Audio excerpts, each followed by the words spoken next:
Okay, we got to an interesting lecture. Comments. Are comments code smells? Well, in most cases, they are. Let's go through some examples of comments that are code smells. Comments that state the obvious. Look at this method. Get customers, which returns a list of customers. This comment is telling me returns the list of customers. So what is the value of this comment? Absolutely nothing. The method itself is pretty clear enough that we don't need that comment there. A comment like that just creates noise in the code. Here is another comment of this type.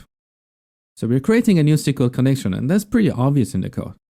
Yet the comment is telling me, create a new connection to the database. Why do we need something like that? We don't really. Here is another one. Just look at the code before reading the two-line comment. The code says, if overdue days is less than 5, notify the customer, otherwise issue a fine. This code itself is so self-explanatory, and we don't need that 2 lines of comment there. It's just stating the obvious. Plus, the problem with this kind of comment is not all developers keep these comments up to date. We change some logic somewhere, but we do not necessarily update the comments. So these comments, after a while, get outdated, and they reveal the wrong information, which is the worst thing we can do to our code base. We don't want comments that tell lie. The ultimate comment for our source code should be the code itself. The code should be so clean and so self-explanatory that it does not need any comments. Let's take a look at another category of useless comments. Version history. I have seen comments like that a lot. And often it's not as simple as what you see in this slide. In code bases where they comment every feature and the version it was added or it was removed, you see lots of instances of comments all over the place. Just imagine for a second if someone joins that team or wants to maintain that application 3 years down the track. Does he or she really care about every single thing that happened over various versions of that application? Probably not. So please do not write comments like that. They're completely useless. Here's another example of version history comments.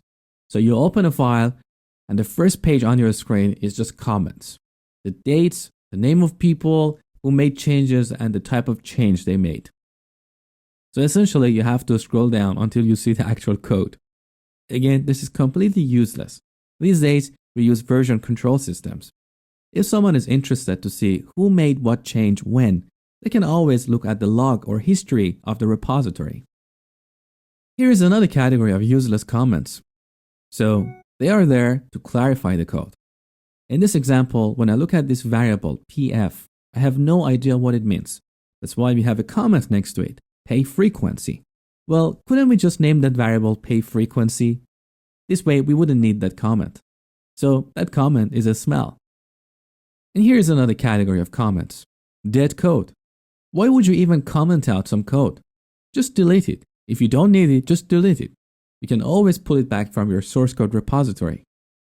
Okay, now let's open up Visual Studio and see how we can clean up a code that has some useless comments. You can find this example in the Solution Explorer under Comments folder. So let's see what's happening here. The first thing that got my attention is this PF, or pay frequency. When you see a comment like that, immediately remove it. And the next thing, use rename refactoring to describe your code properly. So F2, and I just renamed that to pay frequency. Much better. Here's the example that you saw in the slides. This comment is telling me the obvious. We don't need it. In fact, I have seen worse comments, something like this.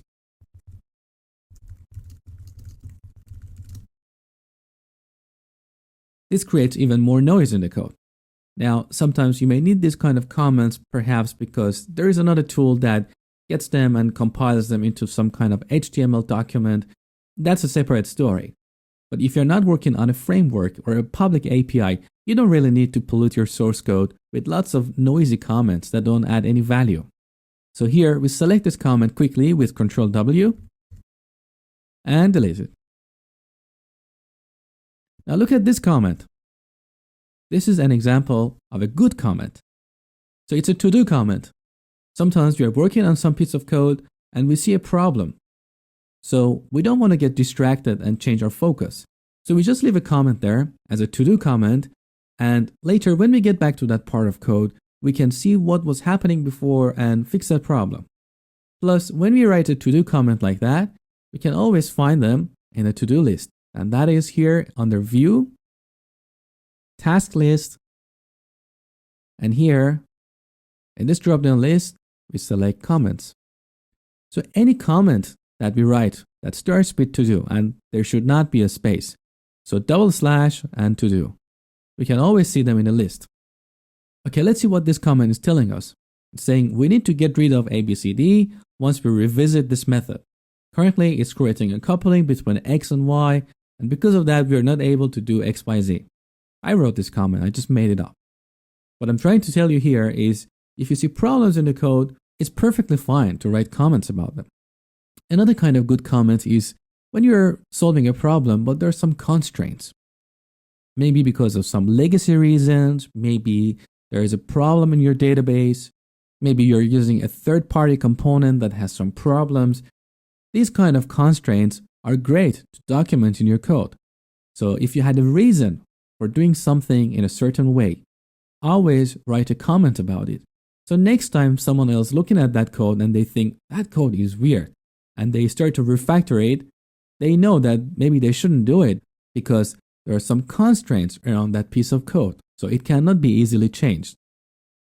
So in short, write comments to explain whys and hows, not whats.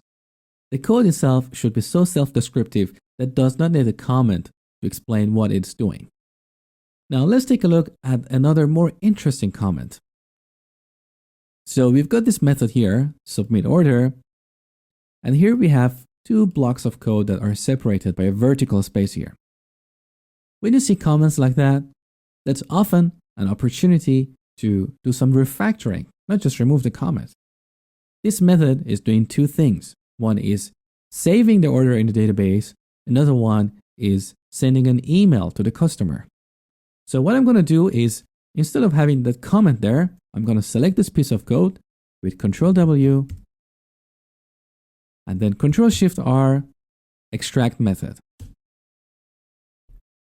I'm going to give it a proper name. So send email to customer, or we can even come up with a shorter name like notify customer. There you go. So this comment is no longer needed. And our code is more self-explanatory. We can do the same thing here. So I'm going to select these two lines. Extract method, save order. And now we get rid of this comment. Note that our submit order method is kind of telling a story. Save order, notify customer. And if you're interested in details of any of these methods, we can just go there with Ctrl B and see what happens during notifying a customer. And also note that as a result of this refactoring, our submit order method is even shorter. Now in this example, it wasn't terribly bad, but sometimes your methods can grow pretty large, like 50 lines, 100 lines, 200 lines. And you may see parts that are really related to each other and they're separated by some kind of comment. You can immediately extract them into a separate method. Uncle Bob has a great line in his book, "Don't write comments, rewrite your code." And I can't agree more. Whenever you are trying to write comment, that means you failed to explain your code, which means the code is so complex. Now we can apply various techniques to make that code simpler. You may rename a few variables or methods or properties here and there. You may break down a method into smaller methods. There is always a way. So next time you're trying to write a comment, see if there is a way to rewrite your code so it doesn't need a comment. And if you're desperate to write a comment, make sure to explain whys and hows, not whats. Whats should be obvious in the code itself. In the next lecture, we'll take a look at long methods. I hope you enjoyed this lecture and thank you for watching.